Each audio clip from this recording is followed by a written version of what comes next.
आज हम पूर्वी समस्या ईस्टर्न प्रॉब्लम के बारे में डिस्कस करेंगे।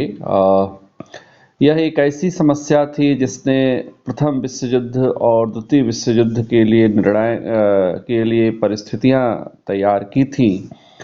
और अ, इस समस्या के कारण यूनान में स्वतंत्रता संग्राम हुआ, क्रीमिया का युद्ध हुआ और बर्लिन कांग्रेस में प्रयास किया गया समस्या को सुलझाने का। लेकिन समस्या जो है पूर्ण रूप से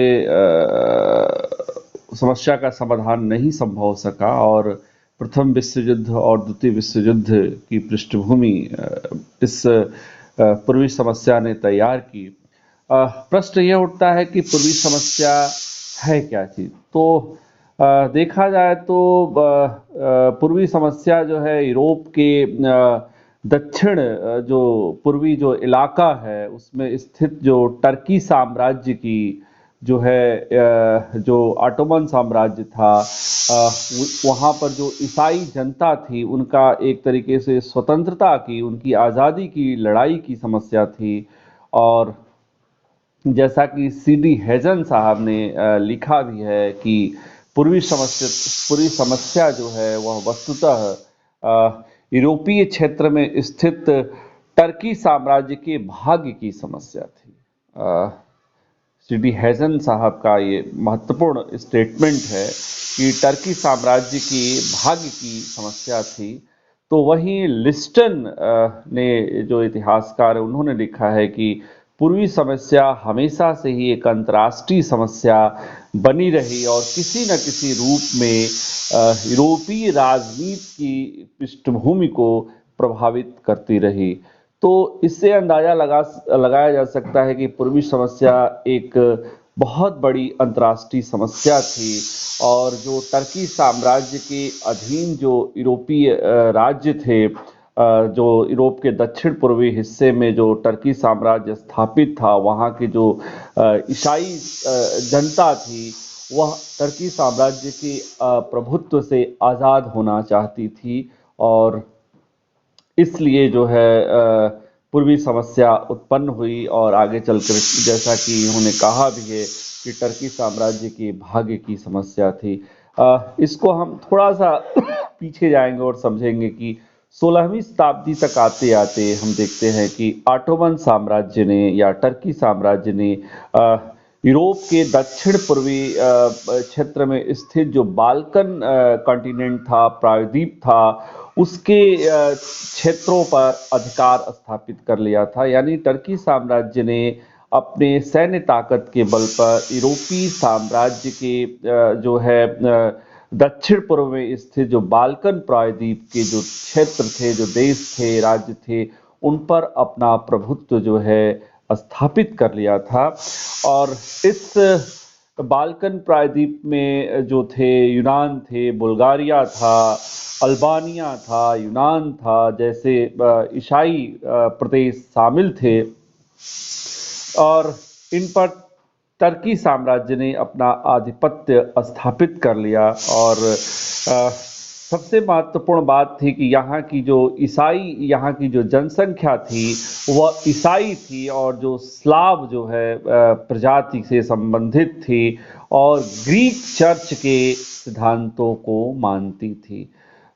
दूसरे शब्दों में यूरोप के दक्षिण पूर्वी हिस्से में जो बाल्कन प्रायद्वीप था, उस पर ऑटोमन साम्राज्य ने 16वीं शताब्दी के अंत तक हम देखते हैं कि आते आते अपना प्रभुत्व स्थापित कर लिया था। और बाल्कन प्रायद्वीप में जो क्षेत्र थे, राज्य थे, जिसमें बुल्गारिया था, यूनान था और कह सकते हैं रोमानिया था, मकदूनिया था, अल्बानिया था, जैसे प्रदेश शामिल थे। और यहाँ की जनसंख्या जो थी वह ईसाई जाति से स्लाव जाति की ईसाई धर्म से संबंधित थी, जो ग्रीक चर्च के सिद्धांतों में विश्वास करती थी। लेकिन टर्की साम्राज्य की स्थापना होने के बाद से इन ईसाइयों पर हम देखते हैं कि अत्याचार बढ़ने लगा था और यही कारण था कि 18वीं शताब्दी तक जब टर्की साम्राज्य का प्रभुत्व एक तरीके से कमजोर होने लगा, जो नेतृत्व क्षमता कमजोर हो गई, भोग विलासता के कारण कह सकते हैं कि भ्रष्टाचार के कारण, अत्याचार के कारण जो टर्की साम्राज्य है उसका पतन होना सुनिश्चित हुआ। और यही कारण था कि जब टर्की साम्राज्य 18वीं शताब्दी के एंड तक आते आते कमजोर पड़ने लगा, तो जो बाल्कन प्रायद्वीप की जो ईसाई जो राज्य थे जिन पर टर्की ने अपना प्रभुत्व स्थापित कर लिया था, उनके अंदर भी स्वतंत्रता की मांग बढ़ने लगी। वे टर्की साम्राज्य के शोषण से, अत्याचार से मुक्त होना चाहते थे। और जब 19वीं शताब्दी में साम्राज्य के पतन की प्रक्रिया जो है उत्तरोत्तर बढ़ती चली गई, यहाँ तक कि इतनी स्थिति खराब हो गई कि टर्की को यूरोप का मरीज जो है संज्ञा से विभूषित किया जाने लगा था। इसके परिणाम स्वरूप जो यूरोप के राष्ट्र थे, जैसे रूस है, फ्रांस है, ब्रिटेन है या फिर ऑस्ट्रिया है, ये इस टर्की साम्राज्य के पतन से लाभ उठाने की स्थिति में लाभ उठाने का प्रयास करने लगे। इनको ये लगता था कि यूरोप के जो प्रमुख राष्ट्र जिसकी हमने अभी चर्चा की, कि चाहे वह सोवियत रूस हो, चाहे ब्रिटेन हो, चाहे फ्रांस हो, इनकी जो अभिरुचि थी, इसके कारण ही एक दूसरे के बीच तनाव हुआ, क्योंकि बाल्कन प्रायद्वीप पर ये अपना अधिकार अपने अपने स्तर से मानते थे और इन पर वर्चस्व स्थापित करने के लिए जो इनके बीच जो संघर्ष हुआ, जो टर्की सुल्तान से जो टर्की से संघर्ष हुआ, इन संघर्षों ने ही क्रीमिया का युद्ध का अवतार लिया और पूर्वी समस्या को एक ज्वलंत अंतर्राष्ट्रीय समस्या बना दिया। आई होप कि आपको समझ में आया होगा। अब बात हम ये करते हैं कि बाल्कन प्रायद्वीप में जब टर्की साम्राज्य का पतन 18वीं शताब्दी के 18वीं शताब्दी में प्रारंभ होता है, तो जो यूरोपीय राष्ट्र हैं, जिसमें फ्रांस है, ब्रिटेन है, इटली है, ऑस्ट्रिया है, इनका क्या इंटरेस्ट है, क्यों ये इसमें अभिरुचि दिखाने लगे हैं? तो इस संदर्भ में अगर हम चर्चा करेंगे तो हमें देखते हैं कि सबसे पहले हम जो सोवियत रूस की बात करेंगे, तो सोवियत रूस के जो व्यापारिक हित था वह जो है कहीं न कहीं ऑटोमन साम्राज्य से जुड़ा हुआ था। और क्योंकि रूस के पास कोई अपना जो है व्यापारिक करने के लिए समुद्री तट नहीं था, उसकी उत्तरी सीमा पर साल भर जो है कह सकते हैं कि वर्ष पर्यंत जो है बर्फ जमी रहती थी, इसलिए वहां पर नौका चालन संभव नहीं था। इसलिए रूस जो है काला सागर पर अपना अधिकार स्थापित करना चाहता था। और साथ ही टर्की साम्राज्य में जो स्थित कह सकते हैं कि जो डॉर्डन लीज था और वास्फोसर था, उसके जो जलड मरुस्थल था, उस पर अधिकार स्थापित करना चाहता था। और इसके लिए रूस उसको लगता था कि टर्की साम्राज्य का अगर हम विघटन कर देंगे तभी यह संभव हो सकता है कि काला सागर पर हमारा नियंत्रण स्थापित हो जाए और टर्की साम्राज्य में स्थित जो डॉर्डन लीज और वास्फोसर जो जल मरुस्थल है उस पर हम अधिकार करने में सफल हो सकेंगे, जिससे हमारा व्यापार में वृद्धि हो सकेगी। इसके अलावा उसका ये मानना था कि बाल्कन प्रायद्वीप में रहने वाली जो ईसाई जनता है वह जो है स्लाव जो है प्रजाति से संबंधित है और ग्रीक चर्च की अनुयायी है, और ग्रीक चर्च सोवियत रूस का राजकीय धर्म है, इसलिए और वहां पर रूस में स्लाव जाति का बाहुल्य है। इस दृष्टि से भी सोवियत रूस जो है कह सकते हैं कि बाल्कन प्रायद्वीप के निवासियों से अपना गहरा ताल्लुकात, निकटता मानता था कि उसका धार्मिक संबंध है, इसलिए वह टर्की के विरुद्ध उनको भड़काकर जो है उन्हें अपने पक्ष में करना चाहता था। यही कारण था कि रूस के जार निकोलस फर्स्ट ने 1844 में ब्रिटेन के जो फॉरेन मिनिस्टर थे उनसे ये कहा था कि टर्की यूरोप का बीमार आदमी है और उसके मरने से पहले ही हमें संपत्ति का बंटवारा कर लेना चाहिए। यानी टर्की जो था यूरोप का मरीज कहा जाने लगा था। ये कहा जाता था कि कभी भी उसकी मृत्यु हो सकती है, वह समाप्त हो सकता है, इसलिए उसके मरने के पहले ही हमें संपत्ति का आपस में बंटवारा कर लेना चाहिए। ये स्टेटमेंट था रूस के निकोलस जार का, जो उसने ब्रिटेन के विदेश मंत्री से मुलाकात में बात कही थी। तो रूस का मूल रूप से इंटरेस्ट ये था कि वह काला सागर पर अधिकार करना चाहता था। टर्की साम्राज्य को विखंडित करके बाल्कन प्रायद्वीप में रहने वाली स्लाव प्रजाति की ईसाई जनता को उनसे अपनी निकटता मानकर उनको टर्की साम्राज्य के विरुद्ध भड़काकर टर्की साम्राज्य को विखंडित करके उस पर अधिकार करना चाहता था। तो रूस का ये इंटरेस्ट था।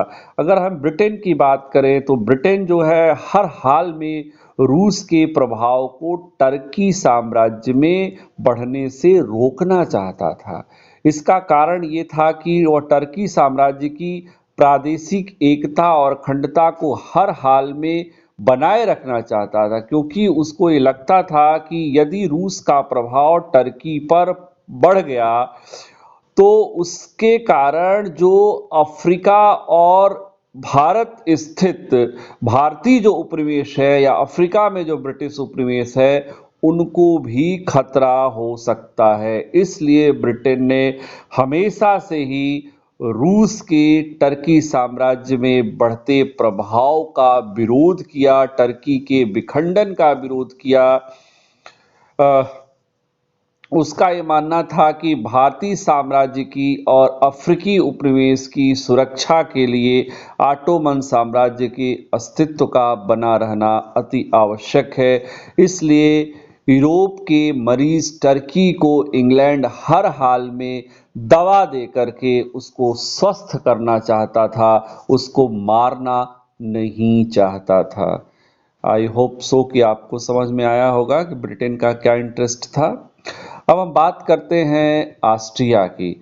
ऑस्ट्रिया चूंकि पूर्वी क्षेत्र में रूस को अपना सबसे बड़ा प्रतिद्वंदी मानता था, हम लोगों ने देखा भी है, इसके पहले डिस्कस भी किया है, क्योंकि ऑस्ट्रिया का जो साम्राज्य था वह चारों ओर से एक तरीके से स्थल से घिरा हुआ था। समुद्री व्यापार के लिए उसके पास भी जो है एड्रियाटिक सागर का एक छोटा सा केवल हिस्सा था, और रूस की तरह ऑस्ट्रिया भी डॉर्डेन लीज और बॉस्फोरस के जो जलमार्ग थे उस पर अपना अधिकार स्थापित करना चाहता था। तो इस तरह से ऑस्ट्रिया का भी रूस की तरह काला सागर और डॉर्डेन लीज और बॉस्फोरस के जलमार्ग पर अधिकार स्थापित करने की इच्छा थी, और रूस को इसलिए वो अपना सबसे बड़ा प्रतिद्वंदी मानता था।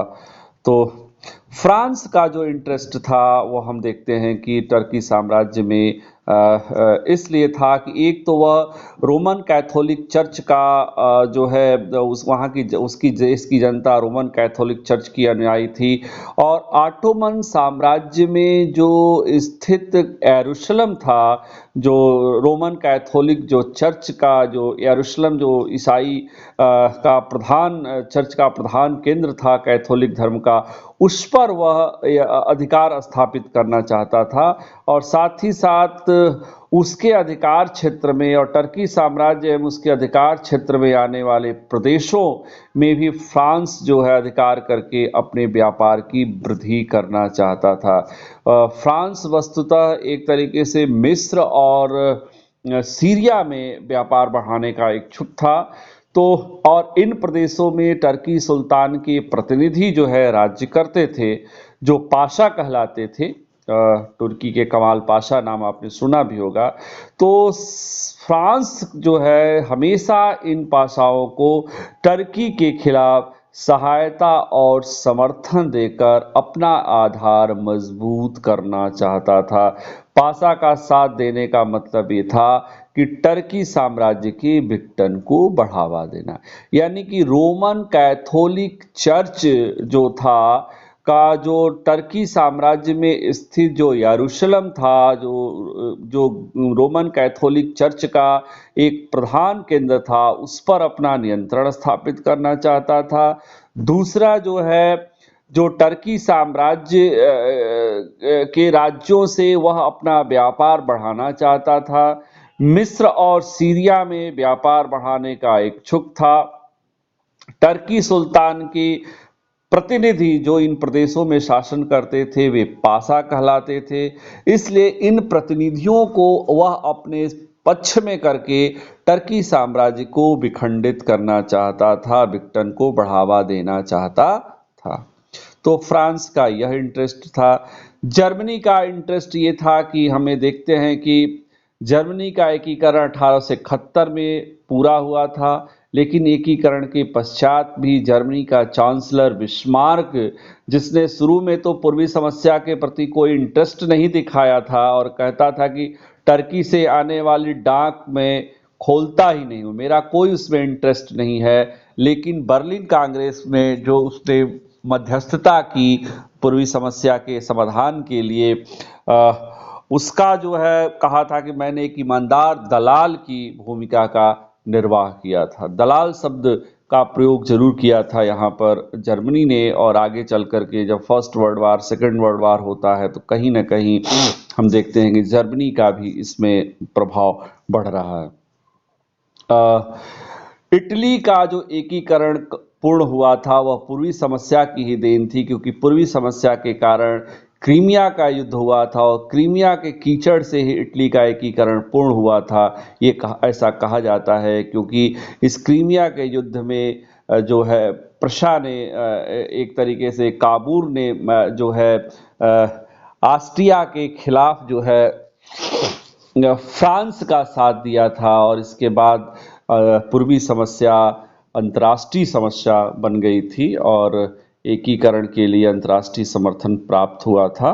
तो ये मूल रूप से हमने ये बताई कि पूर्वी समस्या क्या थी, और पूर्वी समस्या एक तरीके से ऑटोमन साम्राज्य के अंतर्गत जो बाल्कन प्रायद्वीप थे। संक्षेप में मैं फिर से बताना चाहता हूँ, शायद आपको और क्लियर हो जाए कि पूर्वी समस्या यूरोप के जो है दक्षिणी एक तरीके से कह सकते हैं कि दक्षिणी पूर्वी भाग में स्थित जो पूर्वी जो टर्की साम्राज्य है, उसके अंतर्गत जो बाल्कन क्षेत्र था, उसके अंतर्गत जो बाल्कन प्रायद्वीप के अंतर्गत जो ईसाई राज्य थे, जिस पर जो है टर्की ने, ऑटोमन साम्राज्य ने अपना आधिपत्य स्थापित कर लिया था 16वीं शताब्दी तक,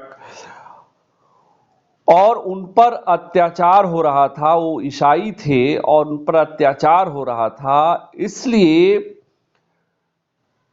जब टर्की साम्राज्य का 18वीं शताब्दी में प्रभाव कम होने लगा, उनका पतन सुनिश्चित होना शुरू हुआ, तो ये बाल्कन प्रायद्वीप की ईसाई राज्यों ने टर्की साम्राज्य से स्वतंत्र होने का आंदोलन शुरू किया, और इनकी यह स्वतंत्रता ही पूरे स्वतंत्रता आंदोलन को ही कह सकते हैं कि विश्व में पूर्वी समस्या के नाम से जाना जाता है, क्योंकि बाल्कन प्रायद्वीप की अधिकांश बहुसंख्यक जनता जो थी, मैंने अभी बताया कि स्लाव प्रजाति की थी, जो ईसाई धर्म से संबंधित थी और ग्रीक चर्च के सिद्धांतों का पालन करती थी। इनके अत्याचारों से, ऑटोमन साम्राज्य के अत्याचारों से ये पीड़ित थे, और जब टर्की साम्राज्य का पतन होने शुरू हुआ तो इन्होंने अपना आंदोलन, स्वतंत्रता आंदोलन शुरू किया, और हालत टर्की साम्राज्य की इतनी खराब हो गई कि 19वीं शताब्दी में से यूरोप का बीमार राष्ट्र कहा जाने लगा टर्की को। और ऐसी स्थिति उत्पन्न होने पर बाल्कन प्रायद्वीप के पर कब्जा करने को लेकर के या अधिकार करने को लेकर यूरोपीय राष्ट्रों में आपस में एक दूसरे के खिलाफ प्रतिद्वंदिता हुई और यह प्रतिद्वंदिता ही अंतर्राष्ट्रीय समस्या बन गई, जिसने प्रथम विश्व युद्ध और द्वितीय विश्व युद्ध के लिए पृष्ठभूमि तैयार की। इसी को पूर्वी समस्या के नाम से जाना जाता है। हमने रूस का क्या इंटरेस्ट था बताया आपको, फ्रांस का क्या इंटरेस्ट था हमने अभी आपको बताया, ब्रिटेन का क्या इंटरेस्ट था, ऑस्ट्रिया का क्या था, जर्मनी का था, इटली का क्या था। अब जब हम देखते हैं कि 19वीं शताब्दी में ऑटोमन साम्राज्य का पतन हो रहा है, तो ऐसी परिस्थिति में सबसे पहले बाल्कन प्रायद्वीप के अंतर्गत आने वाले यूनान में स्वतंत्रता मूवमेंट की शुरुआत होती है। यूनान में जो स्वतंत्रता मूवमेंट शुरू हुआ, उसका प्रभाव कहीं न कहीं फ्रांस की क्रांति का भी इस पर प्रभाव हमें पड़ता हुआ दिखाई पड़ता है।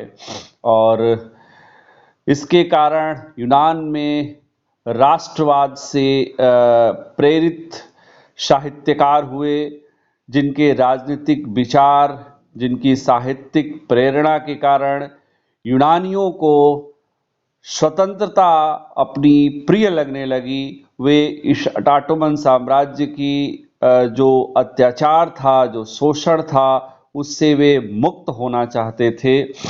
वे टर्की के दमनकारी शासन से मुक्त होकर के अपनी प्राचीन जो यूनानी साम्राज्य का जो गौरव था, उसकी पुनर्स्थापना के स्वप्न देखने लगे।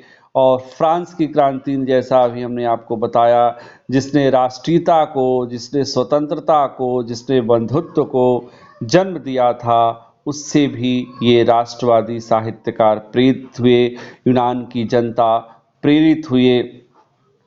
इटली और स्पेन की ही तरह यूनान में भी अनेक क्रांतिकारी युद्ध समितियों का गठन किया गया।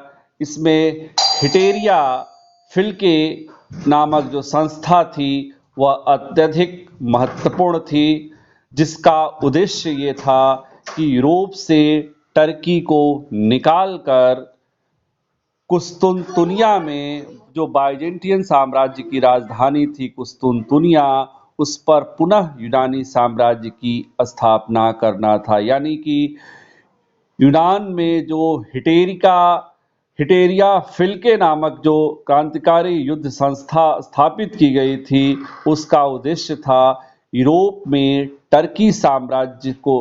से टर्की साम्राज्य को निकालकर कुस्तुनतुनिया में, जो पूर्व बाइजेंटियन साम्राज्य की राजधानी थी कुस्तुनतुनिया, जिस पर 1453 ईस्वी में तुर्कों ने, टर्की ने आधिपत्य स्थापित कर लिया था। यहीं से हम यूरोप में पुनर्जागरण की शुरुआत भी मानते हैं। तो उसको जो है, उस गौरव को ये नहीं भूल सके थे यूनानवासी, पुनः यूनानी साम्राज्य की स्थापना करना चाहते थे। ये जो है यूरोप से टर्की को निकाल करके यूनानी, इस दिशा में हमें देखते हैं कि सबसे पहले 1821 में 1821 में मोरिया और एजियन सागर के कुछ द्वीपों में जो है विद्रोह हुआ। और यह विद्रोह केवल एक स्थान का नहीं था, एक व्यक्ति का नहीं था, बल्कि ये कह सकते हैं कि समस्त यूनानी जनता का टर्की प्रभुत्व से मुक्त होने का विद्रोह था। प्रारंभ में इस विद्रोह को दबाया नहीं जा सका। यूनानियों ने हजारों मुसलमानों को मौत के घाट उतार दिया और मुसलमानों ने भी यूनानियों की हत्या की। 1824 ईस्वी तक हमें देखते हैं विद्रोहियों ने टर्की की सेनाओं को अनेक स्थानों पर पराजित किया। अतः जो टर्की सुल्तान महमूद जो द्वितीय था, उसने यह अनुभव किया कि इन विद्रोहियों का दमन करने के लिए हमें मिस्र से मदद लेनी चाहिए। और मिस्र के साथ उसने मिस्र से रिक्वेस्ट किया, जो मेहनत अली थे उनसे यह रिक्वेस्ट किया मिस्र के सुल्तान से कि यूनान में जो विद्रोह हो रहा है उसको दबाने के लिए हमारी मदद करे। तो मिस्र के शासक ने जो है अपने पुत्र इब्राहिम को एक सेना भेजकर यूनान में विद्रोहियों का दमन करने के लिए भेजा। उसकी सेना काफ़ी ट्रेंड थी और अनुशासित थी, जिसके सामने यूनान में जो विद्रोहियों ने विद्रोह किया था उनको काफ़ी नुकसान हुआ और लगभग विद्रोह जो है यहाँ पर समाप्त हो गया। लेकिन यूनानियों के इस संघर्ष के प्रति, इस आंदोलन के प्रति यूरोपीय राज्यों की सहानुभूति थी। जैसा मैंने आपको पहले ही बताया किन किन कारणों से थी, क्योंकि रूस और ब्रिटेन ने अनुभव किया था कि शक्ति के प्रयोग के बिना टर्की जो है कोई समझौता नहीं कर सकता है। इसलिए रूस और ब्रिटेन ने अन्य यूरोपीय राज्यों से भी सहयोग प्राप्त करने का प्रयास किया, और हालांकि प्रसा और ऑस्ट्रिया सहयोग करने के लिए तैयार नहीं हुए, लेकिन जो है फ्रांस जो है तैयार हो गया। और यही कारण था कि 1827 ईस्वी में 6 जुलाई 1827 ईस्वी में ब्रिटेन, फ्रांस और रूस के बीच लंदन की संधि हुई। इस संधि के अंतर्गत यूनान को टर्की साम्राज्य के अधीन, उसकी जो है अधीनता में यूनान को स्वशासित यानी ऑटोनमस राज्य बनाने का निश्चय किया गया। यानी कि 6 जुलाई 1827 को जो रूस, ब्रिटेन और फ्रांस के बीच जो लंदन की संधि हुई, इस संधि के अंतर्गत यूनान को पूर्ण स्वतंत्र राष्ट्र का दर्जा न देकर के टर्की साम्राज्य के अधीन ही स्वशासित राज्य बनाने का निर्णय लिया गया, और इस आशय का एक प्रपत्र जो है टर्की के सुल्तान महमूद द्वितीय के समक्ष प्रस्तुत किया गया। लेकिन हमें देखते हैं कि टर्की के सुल्तान ने इस योजना को अस्वीकार कर दिया, जिसके कारण यूनानी नौसेना जिसके कारण हम देखते हैं कि यूनानी नौसेना ने जो है टर्की की नौसैनिक अड्डे पर आक्रमण कर दिया 1827 में, और फिर जो है नेवेरिना का युद्ध जो है प्रारंभ हुआ। मिस्र, जिसमें टर्की की तरफ से भाग ले रहा था, मिस्र और टर्की की जो जहाज थे वे नष्ट कर दिए गए। लेकिन इसी वर्ष यानी 1827 ईस्वी में ही ब्रिटेन के विदेश मंत्री केनिंग की डेथ हो गई, और ब्रिटिश प्राइम मिनिस्टर वेलिंगटन ने फिर, चूंकि ब्रिटिश प्राइम मिनिस्टर वेलिंगटन जो है वह टर्की को नाराज नहीं करना चाहता था। हमने पहले ही आपको बताया था कि वह टर्की की एकता, संप्रभुता और अखंडता को हर हाल में बनाए रखना चाहता था। वह किसी भी स्थिति में रूस के प्रभुत्व को टर्की पर स्वीकार करने के लिए तैयार नहीं था। इसलिए जब कैनिंग की डेथ हो गई तो ब्रिटिश प्राइम मिनिस्टर वेलिंगटन ने जो है युद्ध से अपना हाथ खींच लिया, यानी हट गया। फ्रांस भी युद्ध से हट गया। इसके कारण सुल्तान ने जब ब्रिटेन और फ्रांस का असहयोग देखा कि युद्ध में ये रूस से अलग हो गए हैं, तो टर्की के सुल्तान ने फिर रूस के विरुद्ध जिहाद की घोषणा करके युद्ध की घोषणा कर दी।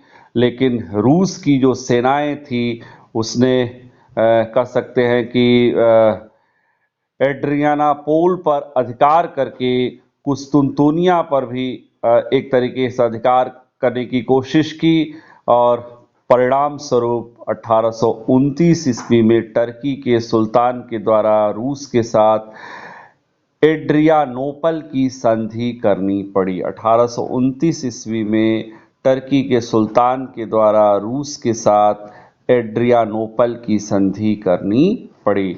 इस संधि का ये फायदा हुआ कि टर्की के प्रभुत्व के अंतर्गत यूनान के राज्य का निर्माण करना था, किंतु यूनान के नेताओं ने स्वतंत्र जो है रहने की घोषणा कर दी, यानी कि गणतंत्र की घोषणा करके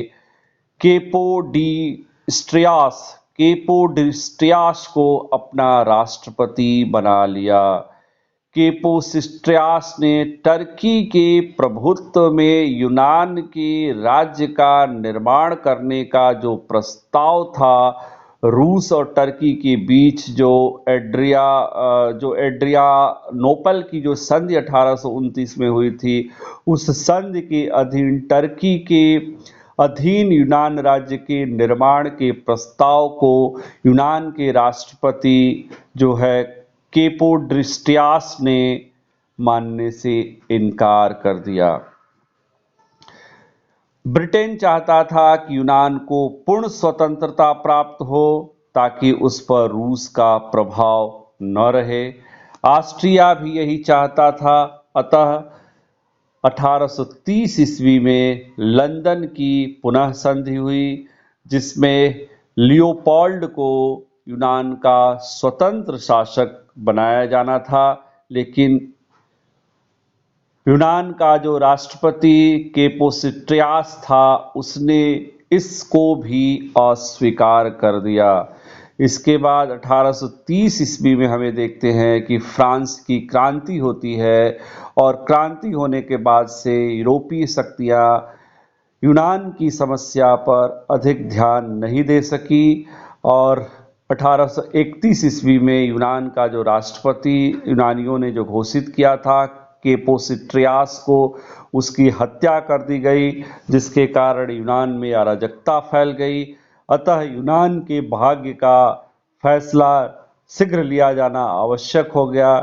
ब्रिटेन के प्रयास से फिर 1833 ईस्वी में फ्रांस और ब्रिटेन और रूस में एक नया समझौता हुआ, जिसके अनुसार यूनान को पूर्ण स्वतंत्र राज्य का दर्जा प्रदान किया गया, और बवेरिया के शासक राजकुमार ऑटो को यूनान का राजा जो है बनाया गया। इस तरह से राजकुमार ऑटो जो है वह यूनान का स्वतंत्र यूनान का प्रथम शासक के रूप में ग्रीस में प्रवेश किया।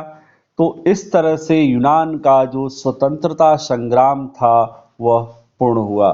संक्षेप में मैं आपको एक बार फिर बताना चाहूँगा कि बाल्कन प्रायद्वीप के अंतर्गत जो टर्की साम्राज्य के प्रभुत्व में जो यूनान था, वहाँ की ईसाई जनता ने टर्की साम्राज्य के पतन होता देख स्वतंत्रता का पहला बिगुल फूंका और आंदोलन किया। इसको लेकर के टर्की के और मिस्र के द्वारा विद्रोहियों का दमन किया गया, लेकिन यूरोपीय राष्ट्रों की सहानुभूति यूनान के साथ थी। ब्रिटेन, फ्रांस और कह सकते हैं कि सोवियत रूस के प्रयास से अंततः यूनान को पूर्ण स्वतंत्र राज्य का दर्जा प्राप्त हुआ। यूनान टर्की साम्राज्य के प्रभुत्व से मुक्त होने वाला पहला राज्य बना, पहला देश बना, और जिसका प्रधानमंत्री राजकुमार ऑटो बना, जो बवेरिया का शासक था। बवेरिया के कह सकते हैं कि शासक के द्वितीय पुत्र राजकुमार ऑटो जो था, वह जो है स्वतंत्र यूनान का प्रथम जो है कह सकते हैं कि जो है राजा बनने में सफल हुआ। तो इस तरह से यूनान जो है टर्की साम्राज्य के प्रभुत्व से ऑटोमन साम्राज्य के पतन कमजोरी का लाभ उठा करके कह सकते हैं कि 19वीं शताब्दी के प्रारंभ में 1833 में स्वतंत्र होने वाला प्रथम राज्य ईसाई राज्य बन सका। तो प्रश्न कभी कभी आपका यूनान के स्वतंत्रता संग्राम के बारे में भी पूछ दिया जाता है। तो अगर प्रश्न केवल यूनान का स्वतंत्रता संग्राम पूछा जाएगा तो आपको यहीं तक लिखना है। प्रश्न आपका जो पूछा जाता है कि पूर्वी समस्या क्या है, ईस्टर्न प्रॉब्लम क्या है, यूनान के स्वतंत्रता संग्राम के बारे में लिखिए, तो आपको यहीं तक लिखना है। लेकिन कभी कभी अलग अलग प्रश्न पूछ दिया जाता है कि पूर्वी समस्या क्या है, क्रीमिया के युद्ध के कारण और उसके क्या परिणाम हुए, या यूनान के स्वतंत्रता संग्राम से लेकर के बर्लिन कांग्रेस तक के जो भी घटनाएं घटित हुई उनका क्रमवार विवरण प्रस्तुत कीजिए। तो हमने अभी आपको चर्चा किया पूर्वी समस्या क्या थी, फिर यूनान का स्वतंत्रता संग्राम चर्चा किया। अब हम चर्चा करेंगे दूसरे बिंदु क्रीमिया के युद्ध के कारण और परिणाम पर। क्रीमिया का युद्ध 1854 से लेकर के 1856 तक लड़ा गया था और यह क्रीमिया का युद्ध पूर्वी समस्या से संबंधित था। वस्तुतः सोवियत रूस जो है, जैसा मैंने पहले ही बताया था कि बीमार टर्की का विघटन करके स्वयं उसके हिस्से पर अधिकार करना चाहता था, एक बड़े भाग पर अधिकार करना चाहता था। 1740 ईस्वी में एक संधि हुई थी। एक संधि के अनुसार यरूशलेम जो टर्की साम्राज्य के अंतर्गत था और वह पवित्र स्थल जो था वह रोमन जो ईसाई थे, यरूशलेम के पवित्र स्थल के रोमन चर्च को फ्रांस के संरक्षण में रखा गया था। 1740 ईस्वी की संधि के अंतर्गत यरूशलेम जो टर्की साम्राज्य के अंतर्गत आता था, यरूशलेम को के पवित्र स्थल को रोमन चर्च के यरूशलेम के पवित्र स्थल के रोमन चर्च को जो है फ्रांस के संरक्षण में रखा गया था 1740 की समझौते के अनुसार। लेकिन इस समझौते का उल्लंघन करते हुए हमें देखते हैं कि ग्रीक चर्च जो था वह रूस के जार के संरक्षण में था। तो ग्रीक चर्च के पादरियों ने इस समझौते का उल्लंघन करते हुए रोमन पादरियों के अधिकार को हड़प लिया था। ठीक है, इस कारण जब ग्रीक चर्च के पादरियों ने रोमन पादरियों के अधिकार को हड़प लिया तो फ्रांस के नेपोलियन बोनापार्ट ने रोमन पादरियों का पक्ष लेते हुए जो है हम कह सकते हैं कि इस मामले में हस्तक्षेप किया, क्योंकि नेपोलियन तृतीय फ्रांस को विश्व का, यूरोप का सर्वश्रेष्ठ राष्ट्र बनाना चाहता था। फ्रांस में नेपोलियन तृतीय के प्रबल समर्थक रोमन कैथोलिक चर्च के लोग रहते थे और रोमन कैथोलिक चर्च का जो प्रमुख पवित्र स्थल यरूशलेम था वह टर्की साम्राज्य के अंतर्गत आता था और एक समझौता हुआ था जिसके अंतर्गत यरूशलेम के पवित्र स्थल को रोमन कैथोलिक चर्च जो था वह फ्रांस के संरक्षण में दे दिया गया था। लेकिन इस संधि का उल्लंघन करते हुए रूस के जो ग्रीक चर्च के पादरी थे उन्होंने रोमन पादरियों के अधिकार को हड़प लिया था। जैसा कि हमने अभी आपसे बताया कि ग्रीक चर्च जो था एक तरीके से का संरक्षक जो था वह रूस था। इसलिए जब फ्रांस ने अपने रोमन पादरियों के अधिकारों को छीनता देखा तो उसने इसमें हस्तक्षेप करने का निर्णय लिया। वह हर हाल में रोमन कैथोलिक चर्च को नुकसान होने से बचाना चाहता था। साथ ही साथ सोवियत रूस के जो नेपोलियन, अपने पूर्वज जो नेपोलियन बोनापार्ट था, उसका जो मॉस्को अभियान जो असफल हुआ था जिसके कारण उसको काफ़ी नुकसान उठाया था, उसको भी वह नहीं भूल सका था और नेपोलियन थर्ड उसका भी सोवियत रूस से बदला लेना चाहता था। इन परिस्थितियों में फ्रांस के शासक नेपोलियन बोनापार्ट थर्ड ने कह सकते हैं कि रोमन पादरियों का पक्ष लेते हुए यरूशलेम से अपने अधिकारियों को लौटाने की, अपने अधिकारियों के अधिकारों को लौटाने की मांग की और टर्की से इसलिए क्योंकि यरूशलेम जो था वो ऑटोमन साम्राज्य के अंतर्गत ही था, इसलिए टर्की के सुल्तान से फ्रांस ने ये कहा कि वह जो है इस संबंध में उचित कार्रवाई करे, क्योंकि ग्रीक चर्च के पादरियों ने रोमन पादरियों के अधिकारों को हड़प लिया है। रूस ने फ्रांस की इस मांग का विरोध किया और कहा कि ग्रीक पादरियों के अधिकार में कोई भी कटौती टर्की के द्वारा नहीं की जानी चाहिए। उसका यहाँ तक कहना था कि टर्की सुल्तान अपनी सारी ईसाई जो प्रजा है उसका संरक्षक रूस के जार को मान ले। ब्रिटेन भी इस विवाद में शामिल हो गया। ब्रिटेन का प्रोत्साहन पाकर के टर्की रूस के इस प्रस्ताव को अस्वीकार कर दिया, क्योंकि हमने पहले ही बताया था कि ब्रिटेन का अपना इंटरेस्ट था, वह हर हाल में टर्की के विभाजन को रोकना चाहता था। इसलिए उसने रूस के इस मांग का विरोध किया और जब ब्रिटेन का समर्थन पाया टर्की, तो उसने क्या किया, उसने फिर रूस के इस प्रस्ताव को कि वह जो है ग्रीक पादरियों के अधिकारों में कोई कटौती न करे और संपूर्ण ईसाई प्रजा जो टर्की साम्राज्य के अंतर्गत है उसका संरक्षक रूस को मान ले। टर्की ने रूस के इस प्रस्ताव को मानने से इनकार कर दिया। परिणाम स्वरूप रूस ने टर्की पर 1854 ईस्वी में आक्रमण किया। टर्की का पक्ष लेते हुए ब्रिटेन और फ्रांस भी इस युद्ध में शामिल हो गए।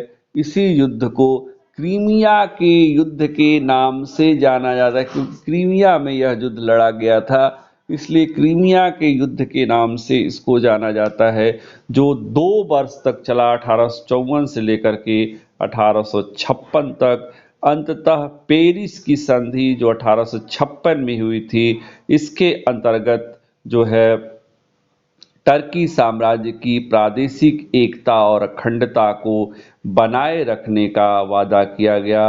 काला सागर पर रूस के युद्धपोत रखे जाने पर पाबंदी लगा दी गई। एक तरीके से इस क्रीमिया के युद्ध में रूस की पराजय हुई और टर्की साम्राज्य को एक नया जीवन प्राप्त हुआ। कह सकते हैं कि रूस के प्रभाव को रोकने के लिए ब्रिटेन और फ्रांस ने टर्की का पक्ष लिया और टर्की जो है का विनाश जो है एक तरीके से कुछ समय के लिए टल गया इस क्रीमिया के युद्ध के कारण। अब इसका हम परिणाम अगर देखें तो हमें मानते हैं कि ब्रिटिश नेता जो है सर रॉबर्ट मारिया के अनुसार यह एक ऐसा आधुनिक युद्ध था जो पूर्णतः बेकार लड़ा गया। और फ्रांसीसी लेखक थिये ने भी कहा है कि क्रीमिया का युद्ध जो है एक घटिया, शोक संतप्त और मनहूस पादरियों को एक धार्मिक गुफा की चाबियां सौंपने का युद्ध था। मतलब यह बिल्कुल महत्वहीन था, बेकार लड़ा गया था, इसका कोई वजूद नहीं रहा, कोई सार्थक परिणाम नहीं निकला। इस युद्ध को व्यर्थ और बेकार इसलिए माना जाता है क्योंकि इसके द्वारा न तो टर्की साम्राज्य के विघटन को बचाया जा सका और न ही रूस की जो साम्राज्यवादी जो मंसूबा था कि काला सागर पर वह अपना अधिकार स्थापित कर लेगा, टर्की साम्राज्य का वह विघटन कर देगा और अपना साम्राज्य, अपना वर्चस्व स्थापित कर सकेगा, उसको नियंत्रित किया जा सका। और न ही टर्की साम्राज्य की ईसाई प्रजा पर टर्की सुल्तान के द्वारा अत्याचार में कोई कमी आई। ठीक है, बाल्कन और काला सागर पर रूस के काला सागर में रूस की दिलचस्पी में कोई कमी नहीं आई और एक तरीके से सर्बिया को स्वशासन मिलने की बात ने इस क्षेत्र की जनता के मन में अपनी स्थिति को और अधिक बेहतर बनाने अर्थात पूर्ण स्वतंत्रता प्राप्त करने की अभिलाषा जागृत कर दी। परिणाम स्वरूप ऑटोमन साम्राज्य के विघटन को प्रोत्साहन मिला।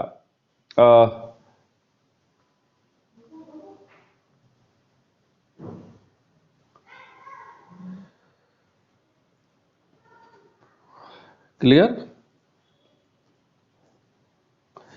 अ, मुद्दों के दृष्टिकोण से यह युद्ध, क्रीमिया का युद्ध, भले ही व्यर्थ माना जाए कि, लेकिन परिणाम की दृष्टि से यह युद्ध काफ़ी महत्वपूर्ण माना। जैसा कि पीडमॉन्ट सार्डिनिया हमने आपको बताया था को क्रीमिया युद्ध से लाभ हुआ, और फ्रांस और इंग्लैंड का जो है समर्थन पाकर जो है कह सकते हैं कि पेरिस जो कॉन्फ्रेंस हुआ उसमें काबूल को इटली की समस्या को रखने का अवसर मिला, और इटली का एकीकरण का प्रश्न जो है एक अंतर्राष्ट्रीय मुद्दा बन गया। और फ्रांस की मदद से हमें देखते हैं कि इटली ने अपने एकीकरण के चरण को पूरा किया। और यही नहीं, क्रीमिया युद्ध ने 1815 ईस्वी की वियना व्यवस्था की जो व्यवस्था की गई थी, जो नींव थी, उसको हिला दिया। और युद्ध के बाद जो परिवर्तन का विरोध करने वाली जो शक्तियां थी वो भी बहुत कमजोर पड़ गई थी। इस युद्ध से रेड क्रॉस जैसी अंतर्राष्ट्रीय संस्था का जन्म हुआ। इस संबंध में फ्लोरेंस नाइटिंगेल का नाम जो है काफी उल्लेखनीय है, जिसने युद्ध में घायल सैनिकों की काफी सेवा की थी। यह पहला ऐसा युद्ध था जिसमें महिलाओं ने जो है युद्ध में सैनिक नर्स के रूप में काम किया था। यह पहला ऐसा युद्ध था जिसमें तार का और छापेखाने का जो प्रिंटिंग प्रेस थी ने घटनाक्रम पर असर डाला था। इसका पूरा युद्ध का पूरा विवरण जो था वह संवाददाताओं द्वारा अखबारों में प्रस्तुत किया गया।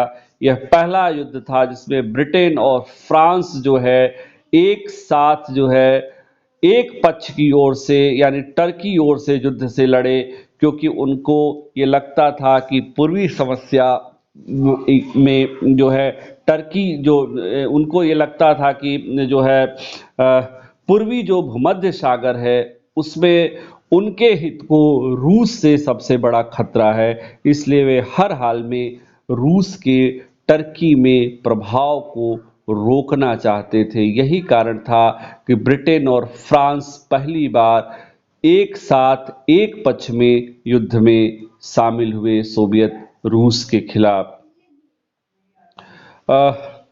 हमें देखते हैं कि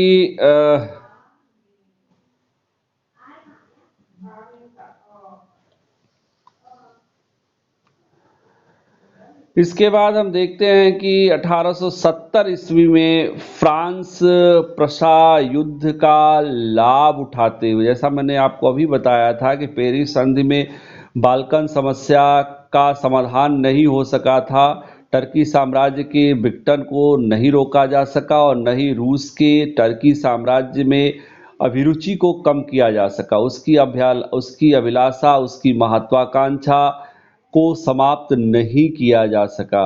इसलिए 1870 में जब फ्रांस और प्रशा के बीच युद्ध चल रहा था तो इस अवसर का लाभ उठाते हुए सोवियत रूस ने पेरिस की संधि जो 1856 ईस्वी में की गई थी उसकी शर्तों को, उसकी व्यवस्थाओं को मानने से इनकार करते हुए काला सागर में अपनी सैनिक गतिविधियों को पुनः जो है उसने प्रारंभ कर दिया, जो कि 1856 की पेरिस संधि में काला सागर में रूसी युद्धपोत रखने की पर पाबंदी लगा दी गई थी।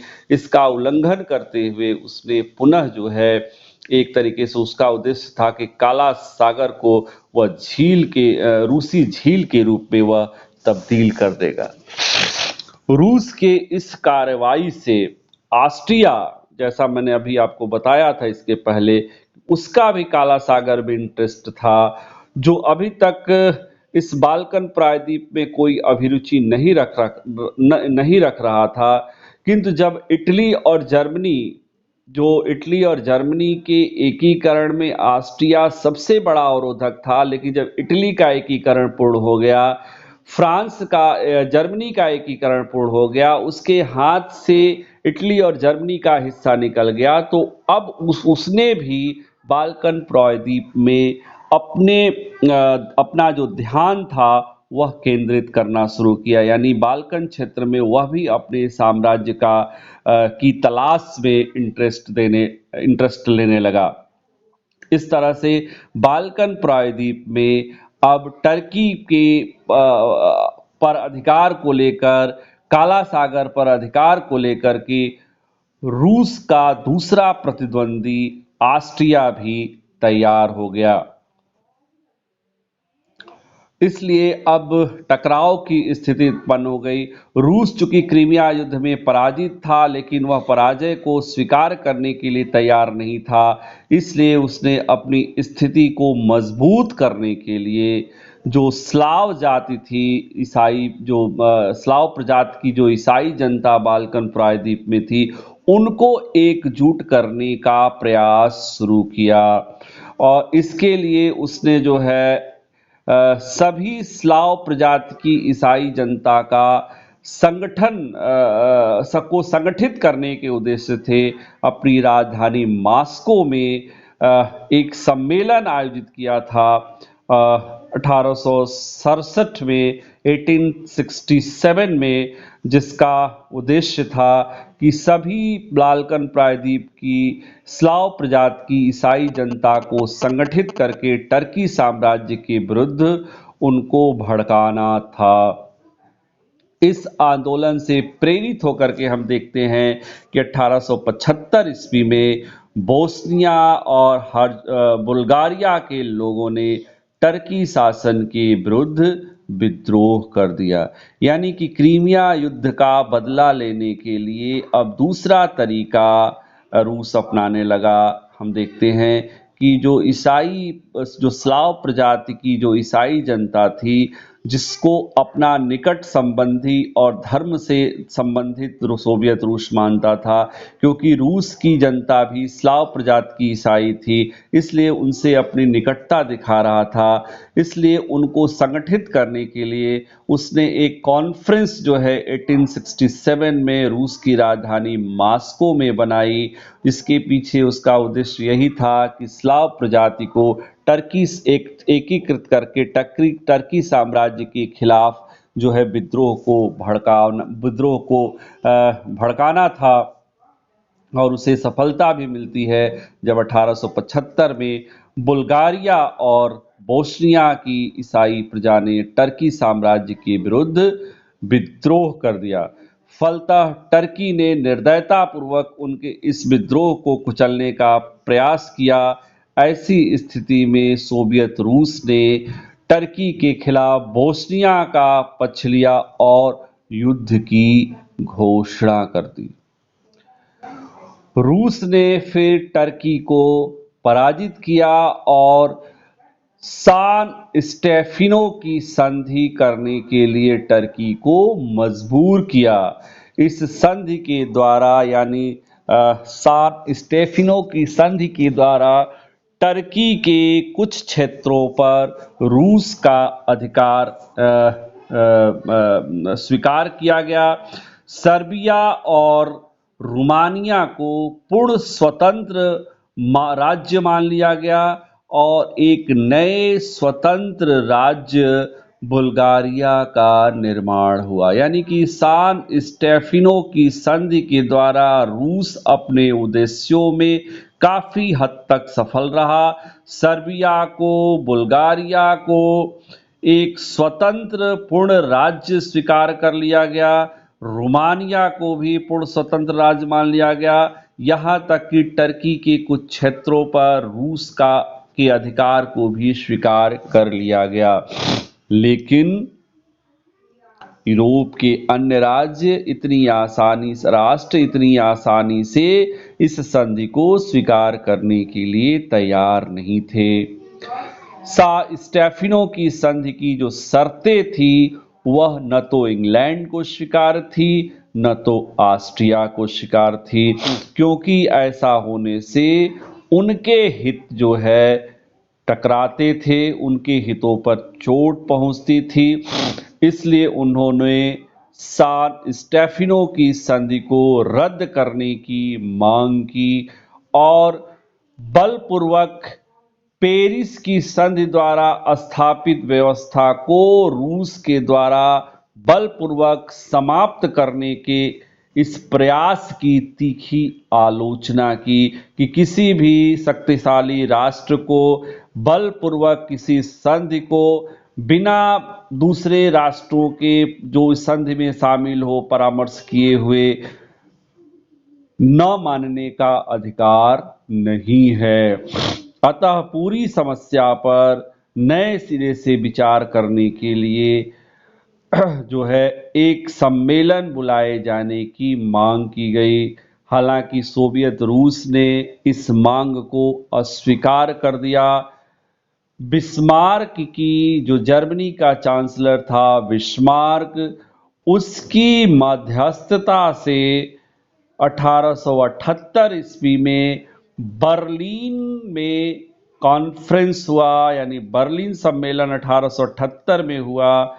इस सम्मेलन में जो संधि हुई उसके जो प्रावधान हुए वे निम्नलिखित थे।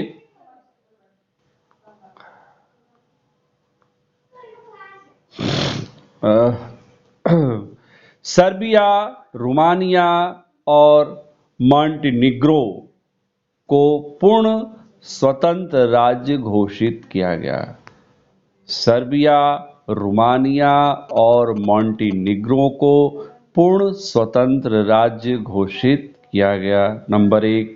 नंबर 2, ऑस्ट्रिया को बोस्निया हर्जेगोविना का प्रशासन सौंप दिया गया।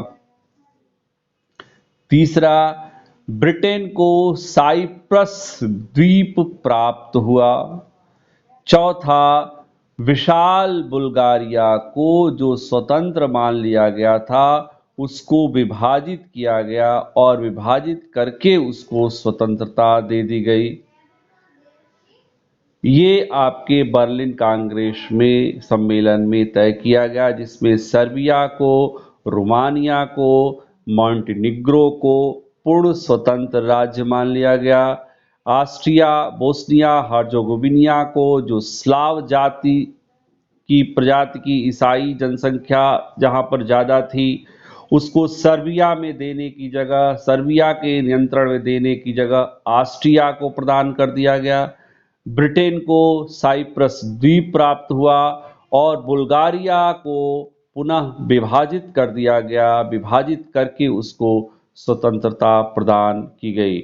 यदि हम बर्लिन कांग्रेस के जो प्रस्ताव थे उसकी समीक्षा करें तो हमें पाते हैं कि बर्लिन कांग्रेस ने बाल्कन समस्या का समाधान करने और यूरोपीय राज्यों के बीच जो संघर्ष था उस युद्ध को रोकने का दावा किया, लेकिन यह दावा पूर्णतः गलत साबित हुआ। वस्तुतः ब्रिटेन के प्राइम मिनिस्टर डिज़रायली ने कहा कि बर्लिन से मैं सम्मान सहित वापस आया हूं, सम्मान सहित शांति लेकर के आया हूं। इसके पीछे उनका यह मंतव्य था कि जो बाल्कन प्रायद्वीप में जो रूस का वर्चस्व स्थापित हो गया था सान स्टेफनो की संधि के द्वारा, उसको कम करने में, उस प्रभाव को रोकने में, यानी बाल्कन प्रायद्वीप के प्रभाव को रोकने में सफलता जो है हमने प्राप्त की है।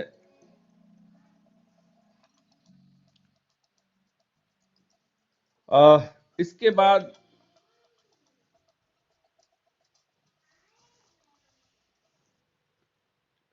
बाल्कन प्रायद्वीप के में रूस के बढ़ते प्रभाव को रोकने में हमने सफलता प्राप्त की है, ये उनका कहना था। और इसमें उनका ये तर्क था कि हमने जो है सान स्टेफिनो की जो संधि सोवियत रूस के द्वारा टर्की के साथ जबरदस्ती बलपूर्वक की गई थी उसको रद्द कराने में सफलता प्राप्त की है, जिसके कारण रूस के सभी अधिकार जो मिले हुए थे वे समाप्त हो जाएंगे और उसका प्रभाव जो है बाल्कन प्रायद्वीप में सीमित हो जाएगा।